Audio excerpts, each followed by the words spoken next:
foi a coisa mais assustadora que já aconteceu com você? História um. Quando eu tinha 5 anos, o filho do vizinho e eu estávamos curiosos para saber se um machado cortaria um fio de um poste de telefone que havia caído. Depois de algumas tentativas frustradas em que o fio sempre se movia para longe do machado, decidimos que precisávamos segurá-lo no lugar. Como eu era o mais jovem e mais fraco, a tarefa de segurar o fio ficou para mim. A parte assustadora foi correr para casa carregando os primeiros 3 dedos da minha mão esquerda com a mão direita. Eu bati na porta até que minha mãe abrisse e depois ela fechou a porta na minha cara. Alguns segundos depois, minha mãe e meu pai saíram em pânico. Eu deitei em uma mesa de metal com a mão sobre um balde e uma luz brilhante em cima de mim. Acordei 3 dias depois em um hospital diferente, com meus dedos reimplantados. Poderia ter sido pior, mas foi bastante traumático. Ei, crianças, não brinquem com machados. Opinião.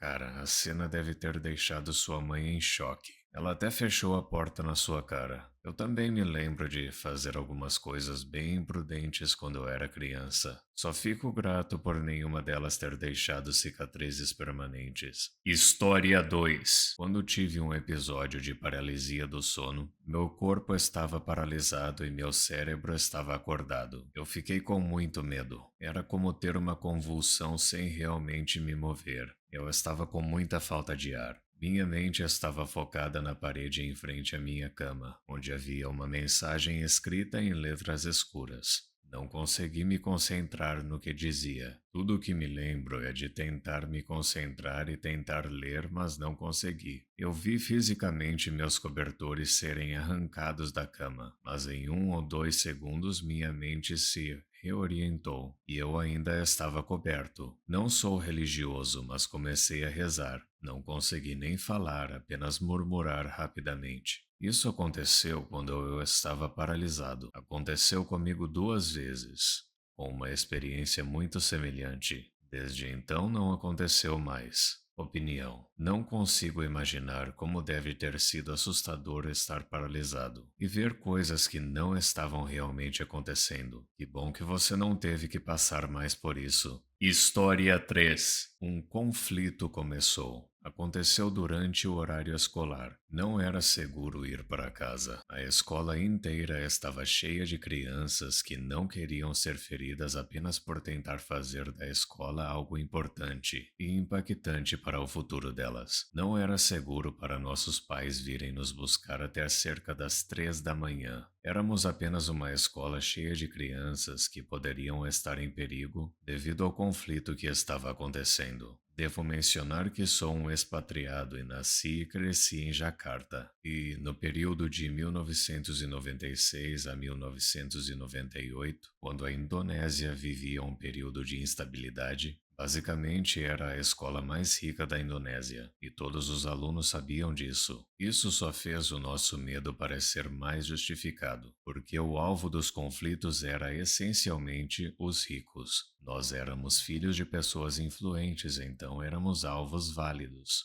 Foi tão assustador que foi nesse momento que eu realmente desisti de tudo. Trabalho escolar, ser aceito pelas outras pessoas, qualquer coisa, nada mais tinha importância para mim. Isso me fez perceber que, não importa o que eu tente ou faça, a resiliência para superar as dificuldades é a única habilidade que vale a pena investir esforço. Nunca terei controle sobre meu destino. O universo sempre jogará o que quiser sobre mim e nunca se importará com as minhas opiniões. Opinião. É assustador como sua vida mudou de um dia normal de escola para uma situação de perigo imediato. Em um momento você está seguro e no seguinte você está enfrentando uma crise assim. Vejo isso como um lembrete de como as coisas podem mudar rapidamente e de como temos pouco controle sobre o nosso destino. História 4. Eu costumava instalar forros de gesso e trabalhei em um grande projeto em uma escola para surdos, que tinha a reputação de ser assombrada. Eu e meu chefe fomos lá em um sábado porque, se você já trabalhou na construção, sabe que é ótimo estar sozinho no local. Você consegue fazer o trabalho de 2 dias em um só. sem ter que trabalhar em meio a várias equipes. De qualquer forma, o lugar era tão estranho que nos deixou desconfortáveis, mesmo que estivéssemos com cerca de 40 e 50 anos na época. Começamos em extremos opostos de um longo corredor, com o objetivo de nos encontrar no meio. Depois de cerca de uma hora, eu estava na minha primeira sala, e o Kenny começou a trabalhar na sala ao lado, em vez de ir no extremo oposto do corredor.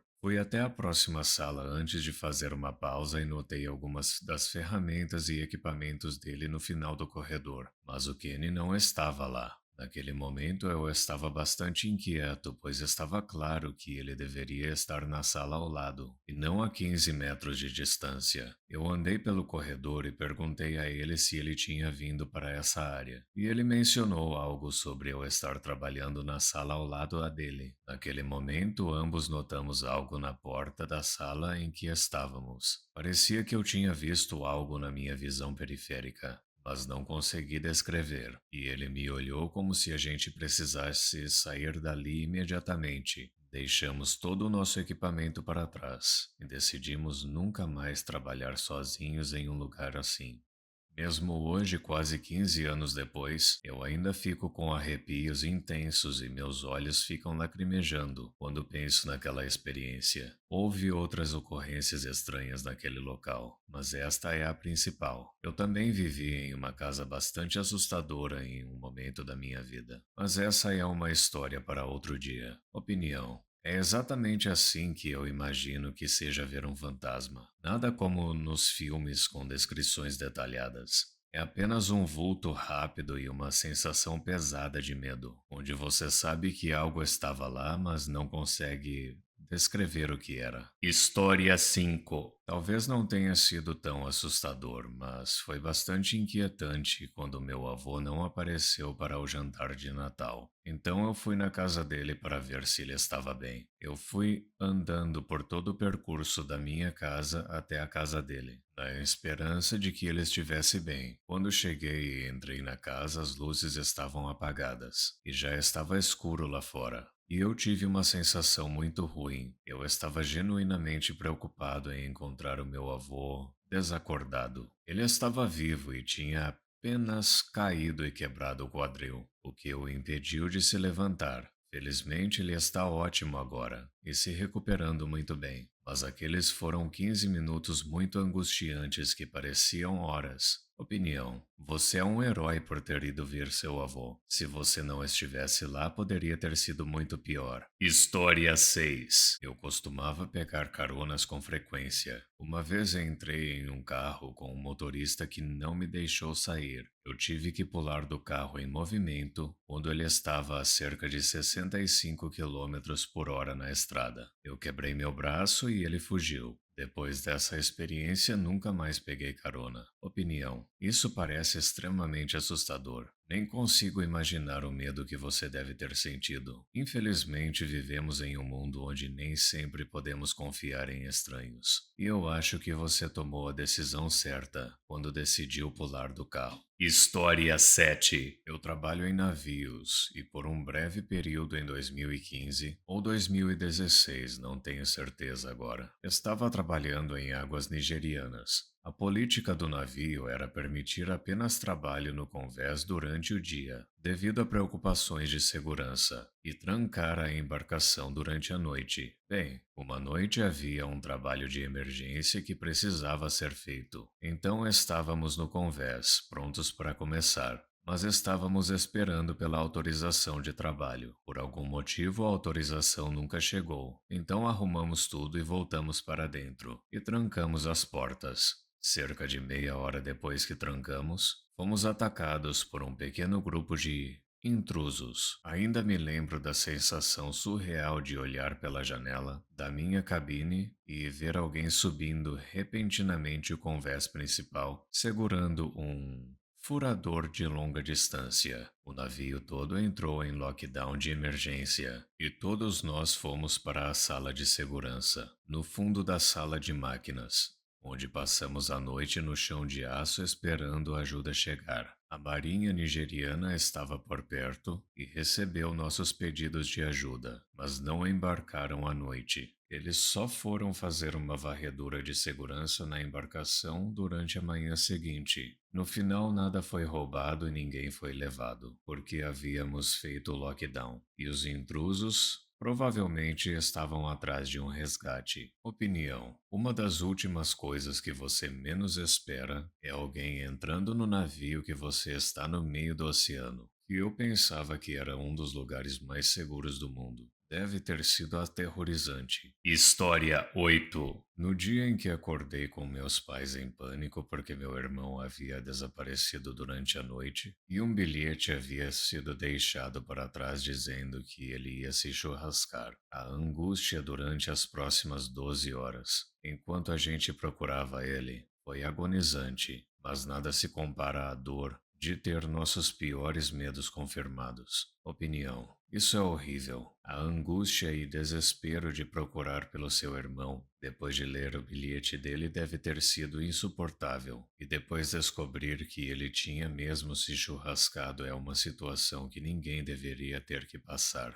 Espero que você e sua família estejam bem. História 9. Eu tive uma crise de asma uma vez tão grave que mal consegui me comunicar com a atendente do 190. Eu estava no meu quintal com meu celular na mão, apoiado em uma árvore, ofegante e esperando que ela conseguisse entender que eu precisava de ajuda, mas não conseguia falar nada. Quando as sirenes se aproximaram, eu segurei o máximo que pude, e então minha visão começou a escurecer. Acordei 10 dias depois na UTI. Opinião: até mesmo crises de asma leves podem ser bastante graves. Lutar para respirar e não conseguir fazer nada sobre isso deve ser uma das piores experiências que você poderia ter. História 10. Quando eu tinha 12 anos, precisei retirar as amígdalas. Após a cirurgia, eu continuava dizendo aos meus pais que sentia gosto de sangue, mas eles me tranquilizaram, dizendo que era apenas um efeito da operação e que não era para eu me preocupar. Uma semana depois, minha mãe me deixou sozinho em casa, pela primeira vez desde a cirurgia, para fazer algumas compras. Enquanto eu estava na cama assistindo TV, comecei a tossir e a vomitar grandes quantidades de sangue. Não parava, então eu comecei a engasgar porque parte do sangue tinha coagulado no meu estômago. Consegui ligar para o 190 e quando eles me encontraram na cozinha, parecia uma cena de crime. Descobrimos que o médico tinha feito um pequeno corte em um vaso sanguíneo por acidente e eu estava sangrando lentamente há uma semana. Eu já tinha perdido metade do sangue do meu corpo. Eles me levaram de volta para a cirurgia,